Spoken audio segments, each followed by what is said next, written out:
최선을 다하고 살아가는 우리의 모습도 제 몫에 맞는 평가와 그에 합당한 시선이 좀 필요한 시점이 아닌가 하는 생각을 해충이다, 이충이다 이거는 순전히 사람의 그 잣대로 이야기를 하는 거예요. 곤충이 우리 사람보다 몇 억 년 먼저 지구에 나왔거든요. 호모 사피엔스의 선배다 이렇게 얘기를 해요. 남성의 입장에서 여성의 입장을 이해하는 사람인 거죠. 그래서 사실 이 역지사지의 태도가 한국 사회로 지금 필요한 것이 아닌가 그런 생각이 들고요. 세상을 보는 따뜻한 시선 정용실의 뉴스 브런치.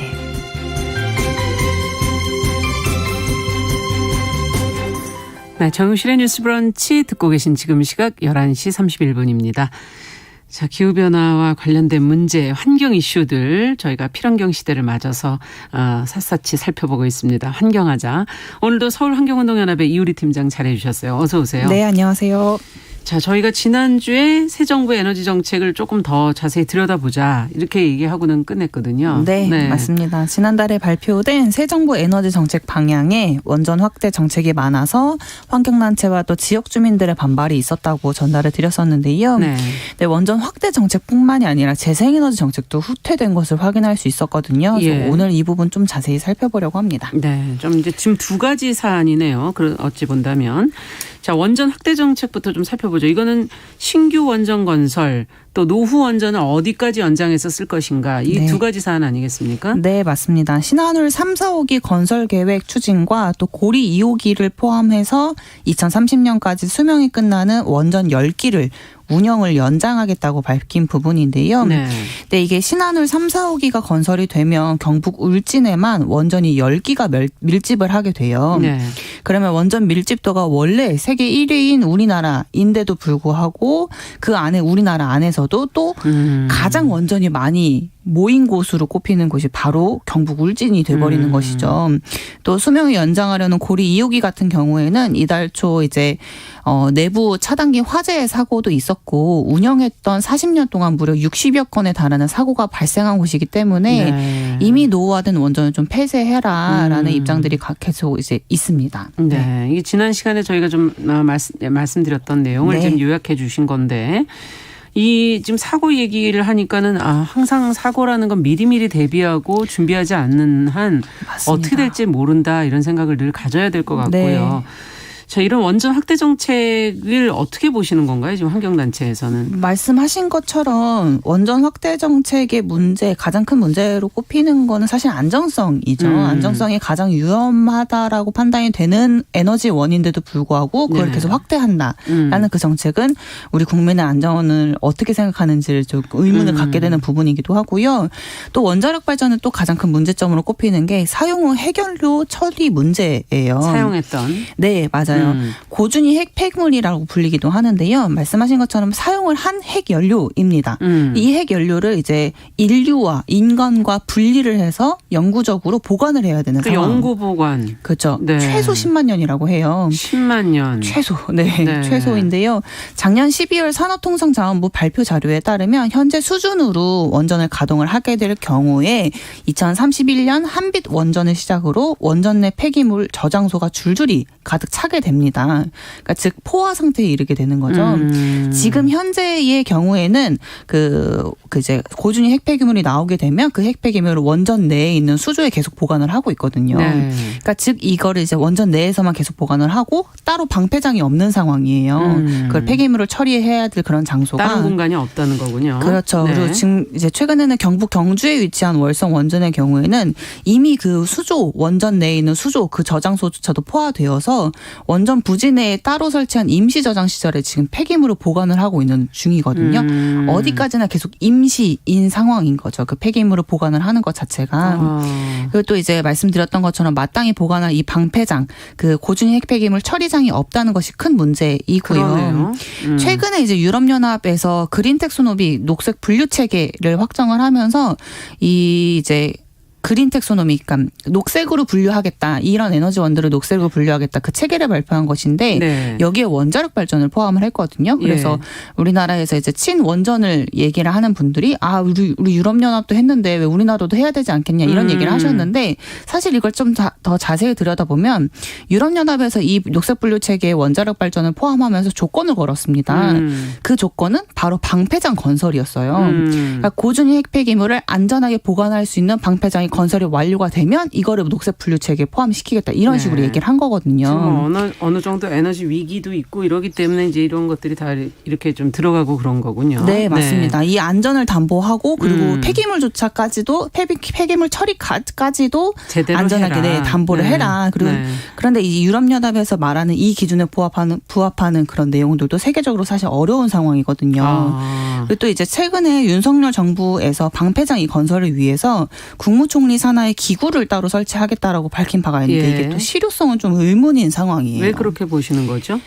산자부의 고준위 핵폐기물 건설 로드맵 자료가 있습니다. 이 자료에 따르면 고준위 핵폐기물 처리장이 건설되어서 이제 정상적으로 가동이 되기까지 부지를 선정한 이후부터 최소 37년이 걸리는 것으로 나타났어요. 시간이 굉장히 많이 걸리는군요. 네, 최소입니다. 최소. 이것도 지역 주민들의 반발이 전혀 없고 부지 선정부터 모든 과정이 순조롭게 진행된다는 것을 가정했을 때 최소 37년인데요. 말씀드렸던 것처럼 현재 수준으로 원전을 가동하게 될 경우에는 9년 후인 2031년에 한빛원전, 고리원전에 이어서 한울원전까지 포화 상태에 이르거든요. 네, 이 윤석열 정부가 지금 현재 에너지 정책으로 내놓은 원전을 더 확대한다라는 이 계획이라면 9년 후가 아니라 좀 더 이거를 앞당겨질 수 있는 상황이고 더 빨리 포화되고 더 많이 포화될 수 있는 상황인 거죠. 네, 이것도 뭔가 마련해야 되고 이 그대로 둘 수는 없는 상황이잖아요. 네, 맞습니다.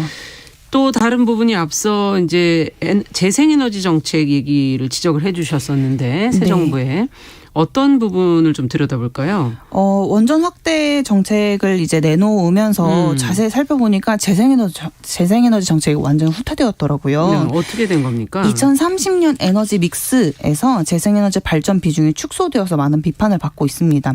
이게 탄소 중립을 위해서 무엇보다 중요한 것이 바로 온실가스를 줄이는 일이잖아요. 그렇죠. 이거는 뭐 공공연한 사실인 거죠. 네, 현재 우리나라의 발전의 상당 부분을 온실가스 배출이 많은 석탄화력 발전소에 의존을 하고 있습니다.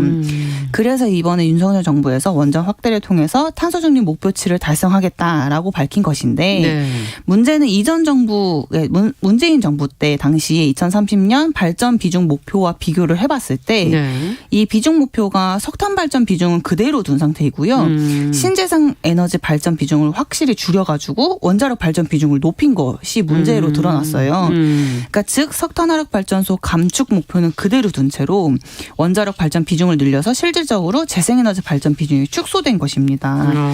또 심지어 국정과제에 포함이 되어 있었던 에너지 수요 관리 혁신이나 뭐 태양광 풍력 산업 육성 그리고 뭐 화석연료 발전 비중 축소 추진 이런 과제들이 이번에 주요 경제 정책 방향에서 완전히 선택되지 못해가지고 이렇게 되면 신재생 에너지를 더 많이 확대할 계획이 없구나라는 것들이 좀 드러난 상황이에요. 네. 근데 탄소 중립을 위해서는 사실 지금 이제 석탄 화력 발전소를 좀 줄여야 되는 것 아닐까 하는 생각도 들고 그렇게 하려면 원자력 발전만으로는 안 되기 때문에 다른 재생에너지 정책도 거기에 뒤 따라가야 되는 거 아닌가요? 네, 맞습니다. 이게 현재 한국의 재생에너지 발전 비중이 다른 국가와 비교를 하면 매우 낮은 상황이거든요.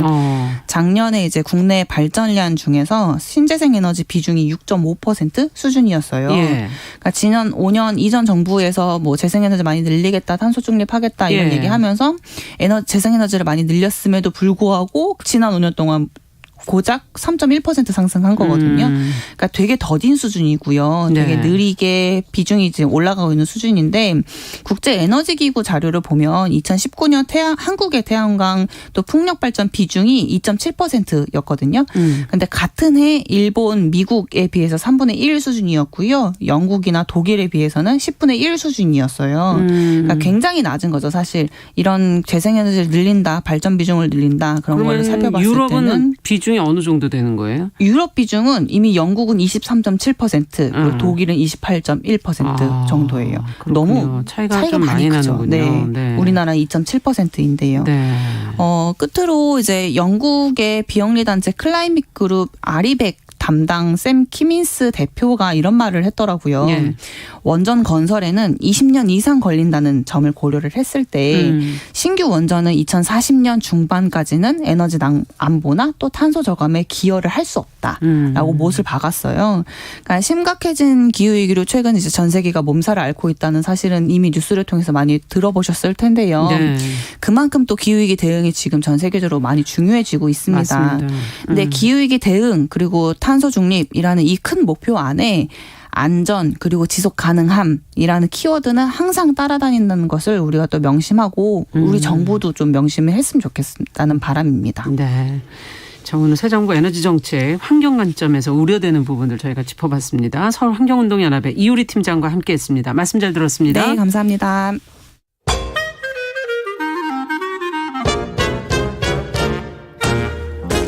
모두가 행복한 미래 정용실의 뉴스 브런치.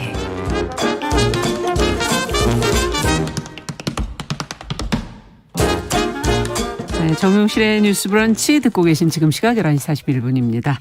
자, 이번에는 대중매체와 사회문화 현상을 좀 깊고 까칠하게 좀 들여다보도록 하죠. 문화비평 시간입니다. 오늘은 이지행 평론가 자리해 주셨어요. 안녕하세요. 네, 안녕하세요. 이지행 평론가 소개를 좀 해드려야 되겠네요. 먼저 영화와 미디어를 그동안 연구해